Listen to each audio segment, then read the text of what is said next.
you expect me to sit here I do.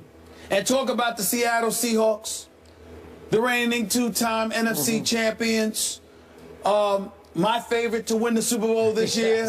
Yes. It does not look good. No. I understand that. Thank you. But I want the record to show. Put that camera back on me, please. Here we go. I want the record Now, be to careful. show. Be careful. I want the record to show. Yeah, Okay, I'm seriously. always careful. I say, hey, I say what I feel. Yeah. I say what I Really? feel. That's right. Really? You're damn right. Okay. Here's the deal. Real talk Here's the on first deal. take. This Here's is the deal. I said before this season that the Seattle Seahawks would return to the Super Bowl and win. Yeah, You did. Yeah. And I am even more adamant about it after yesterday's loss. Oh, now you sound like me. I feel absolutely, positively adamant about it. This is the worst thing that could have happened to the rest of the NFL. Oh, the fact that's that how they we're were going up, to spin the this fact one. that they were up 24-7. The fact that Andy Dalton, I'm talking about Mr. Richie Cunningham of the new millennial, okay? The Red Rifle. That's right. That dude, Andy Dalton. Right. That's the Somehow, red for those label. of you out there who don't know Richie Cunningham, Happy Days, very, very That's popular before hit my show. time, but it's during yours. I still loved it. I still still loved love it. Happy Days, Here's too. the deal. When you think about the Seattle Seahawks, Cam Chancellor and Earl Thomas and Bobby Wagner and KJ Wright and Richard Sherman. Richard Sherman, by the way, wasn't just in one area. Wasn't just on the left side. He was all over the field. He was defending both corners. He was defending in the slot. Richard Sherman was all over the place yesterday. Okay? A.J. Green got his. There's no doubt about that. Okay? But what you did was, here's the problem with the Legion of Boom, and they're going to have to fix this. The problem is with Kerry Williams, former Baltimore Raven. We got a new scapegoat. Kerry Williams. No. Yeah. I like Kerry. Okay. I like him as a person, especially with some of the things he had to say last year when he was with the Philadelphia That's Eagles. true. I respect his candor. But in being candid, the brother's getting exposed. Okay. Everywhere he went, Andy Dalton threw the football. You understand? I don't care if it was on A.J. Green, if he was on A.J. Green, if he was on Sanu, if he was on Eifert. It didn't matter where he was. Wherever he was, they threw the damn football. This is what they did. They saw Seattle's weakness, and they attacked over and over and over again. Look at the tape. That's what they did. We got to fix that. We got to fix that. So it's more the Bengals than your Seahawks? What are you talking about? I'm saying so it's more the Bengals winning than your Seahawks being bad is what you're saying. The Seahawks won. Absolutely. I mean, the Bengals won. Absolutely, it's more the Bengals winning. Absolutely. I'm saying so that's why you're having confidence in them? That's right, because I believe that listen, Byron Maxwell to me ain't that great, all right? But he looked pretty damn good playing alongside the Legion of Boom. Goes to Philadelphia, gets a little bit exposed, all right? He's not Bradley Fletcher, but nevertheless, he is what he is. I look at Kerry Williams. Yesterday was a very, very bad day for Kerry Williams. We're going to have to fix that. I believe they will. I believe ultimately they will get it together. This defense will rise up because they were offended by what transpired yesterday afternoon in Cincinnati. I think they will respond in kind. I don't think they appreciate what Andy Dalton did against them. Let me make sure I double check these numbers right here before I quote it. Andy Dalton, 30 of 44, 331 yards. The Legion of Boom. Y'all gave up 331 yards passing to Andy The most Dalton. in 2 years. Okay? Let me the most in 2 years. Thank you very much. Let me tell you something right there. Somebody's gonna pay for that. Somebody's gonna pay for that. How are they gonna pay? Because the Legion That's of what I wanna Boom is going to recognize the errors of their ways. They will respond in kind. They will be back. I have not wavered one bit. As a matter of fact, I am more resolute. And by the way, Beast Mode Marshawn Lynch, did you see him play yesterday? I didn't see him play yesterday. You see him play yesterday? They went into overtime without Beast Mode.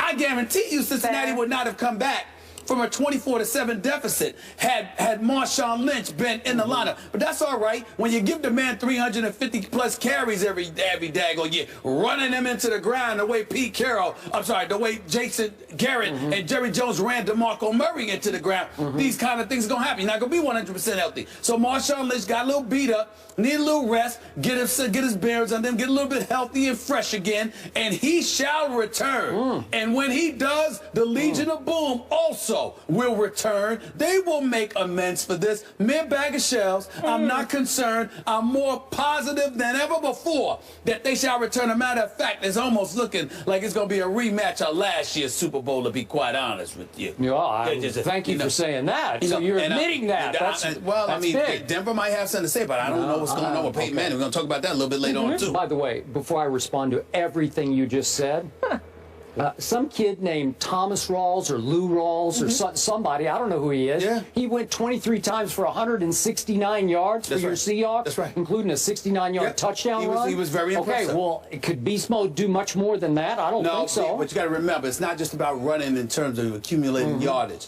It's about beating up the opposition a little bit, too. And even though this guy Rawls was incredibly impressive yesterday, and I give him a lot of credit for that, the reality is that Beast Mode is called Beast Mode for a reason. Because having to tackle him and deal with him not only wears you down, but it demoralizes you, as opposed to somebody breaking off a few good plays. There's a different way. It's one thing. It's almost the equivalent. You could get knocked out with one punch, which is not good, but it can happen to any boxer, or you could get beat down over the course of 10, 11, 12 rounds before you fall. It's a difference. One you just lose, the other you get tortured. Beast Mode tends to torture you. Rawls was called Beast Mode in college, for what it's worth. He was. This ain't college. I'm just sharing the American people.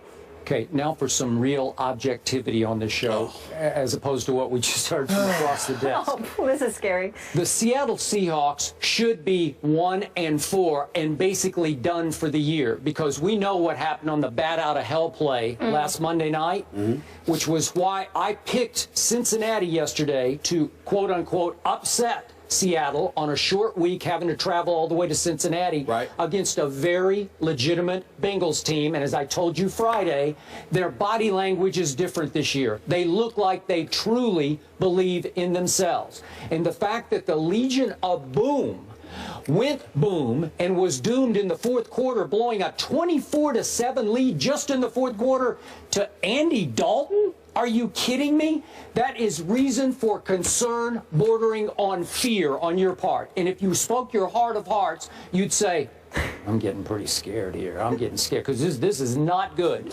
And if I could speak, to use your word, candid, I'm going to be candid about one of probably your favorite Seahawk, Cam Chancellor. I said when he came back, impressed that he came back. Way to go, Cam. But the whole world, the NFL world, especially the Seattle Nation, Seahawks Nation, said, we have our savior back. And I said, you know what? That's not fair to him. He ain't that great. He is just a safety. He's not the quarterback. And even though he made a great play, all-time great play to almost save that game, it did save the game, but it shouldn't have. Obviously, the bogus call resulted right after that. But my point is, you cannot let him off the hook for yesterday, because Tyler Eifert abused him too many times. Tyler Eifert abused Kerry Williams a couple of times too. But if you check the tape, as you say, it's not just Kerry Williams as the only scapegoat here. Cam had a rough day. Well, that's fair. That's fair, because I meant when I brought up Kerry Williams, I meant with Green, Sanu, and Jones, not Eifert. All right. Cam Chancellor was one of the people on Eifert, not Kerry Williams. So I get a big difference in the game was that the Bengals had Tyler Eifert, and the Seahawks are still stuck with whatever happened to Jimmy Graham, right? So you got a 6'7" tight end over here for the Bengals, who should be making a difference, having a big impact. What did he have yesterday? 3 catches for 30 yards.